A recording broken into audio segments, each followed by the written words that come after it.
Les yeux rivés sur l'horizon, le capitaine Hassan Sey mène une veille vigilante à bord du patrouilleur Niani, scrutant les eaux larges des côtes sénégalaises. Sa mission, intercepter les embarcations transportant des candidats à l'immigration clandestine. Donc en 2024, depuis le 1er janvier 2024, la Marine nationale a eu à sauver 4 780 personnes qui étaient parties sur 33 pirogues. À bord du Niani, l'équipe du capitaine Sey joue un rôle clé dans les efforts de lutte contre ce fléau, combinant surveillance, prévention et assistance aux migrants interceptés. C'est une mission humanitaire et voilà,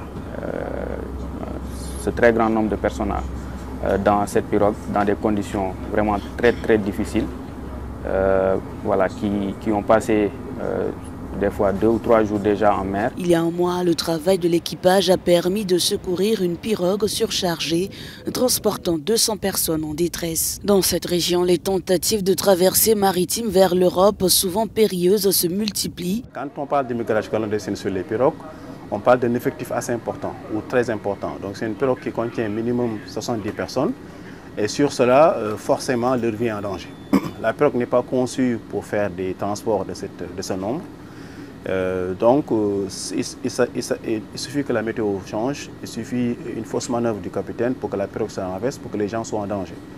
La Méditerranée était la principale route empruntée par les migrants d'Afrique de l'Ouest, mais depuis les accords financiers entre l'UE et la Libye ou encore la Tunisie, les candidats à l'exil optent pour les îles Canaries.